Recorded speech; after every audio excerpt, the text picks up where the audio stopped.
So I'm outside, beautiful LACMA. Yeah, I just kind of wanted to make a quick video, again, talking about the importance of self-awareness.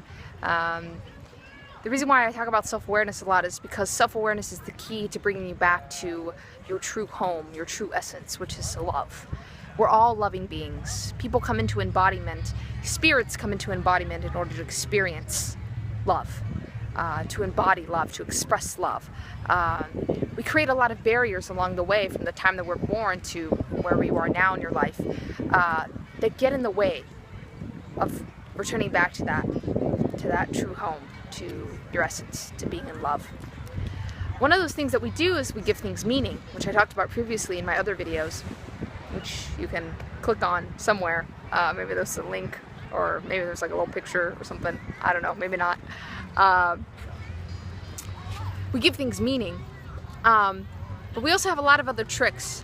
The brain has a lot of other tricks up its sleeve that become barriers to us being in our true essence, being in love with ourselves, with life, being in that flow of our natural state of being. So one thing I invite you to look out for is this thing that happens when people ask you, how are you? It's a very simple question, something that we do out of being nice, out of what is it called? Curiosity? No. Courteousness. There we go. We ask people how they are. Most of the time we're not honest with those people because they're just asking us very quickly. But the people that we are honest with, a couple things happen.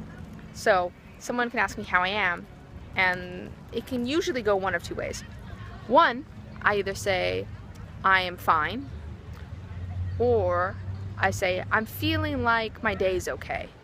Okay. Those are two separate things operating from the same place. The first one, I am fine.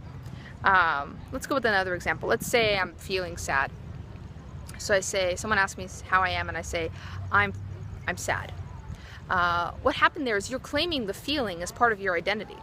You're saying, I am sad. You're not sad. You're experiencing sadness. That's very different. And you're experiencing sadness because there's a thought or a belief that's helping to perpetuate sadness. See, feelings are perpetuated, helped, supported by thoughts and beliefs. And beliefs are just really well-practiced thoughts. And when we practice thoughts enough, the feeling comes up so quickly, so habitually, so instinctually almost, that we don't even realize what's going on in the background. And that's what happens. So stop claiming feelings as part of your identity. I'm not sad. I'm experiencing sadness. And the reason why I'm experiencing sadness is because of thought patterns, right? That's one. The other thing that happens is when someone says, how are you? You go, I feel like my day is okay, or I feel like my life's falling apart, or I feel like. Anytime you say, I feel like, that's actually a thought. That's a thought that's happening. That's not a feeling. I feel like, and then the belief comes in, and then the thought comes in. And that thought helps to perpetuate that emotion into the next moment. We have feelings, and then we have thoughts, and then we have feelings, and then we have thoughts. This is the pattern. And this happens with things that feel really good, like joy and love. But this also happens with things that don't feel so good, like pain, sorrow, suffering. So this is why it's crucial for you. This is why it's crucial for you to be aware of what you're feeding yourself. What patterns are you nurturing? And the other thing too to remember is that some people might ask, well, why does my sadness seem more real than my happiness?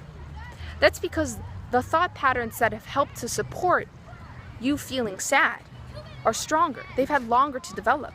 You've had those since early childhood, probably. And we haven't practiced the thought ways or the patterns that help support us being in that frequency of love, being in that frequency of peace, being in that frequency of joy. And that's why those things seem like less real, because they just haven't been practiced. We haven't built the capacity to hold those things in our body. But if we held the capacity to hold sadness and sorrow and grief, when you really look at those things, sorrow and grief are actually joy. You only grieve that in which has brought you joy. And you are joyful for things in which you will grieve for. That's a whole other lesson. But just be aware of these things. Take hold of your life. Tap into your personal power. And the first and best way you can do that is the practice of self-awareness. Have a beautiful day. Bye.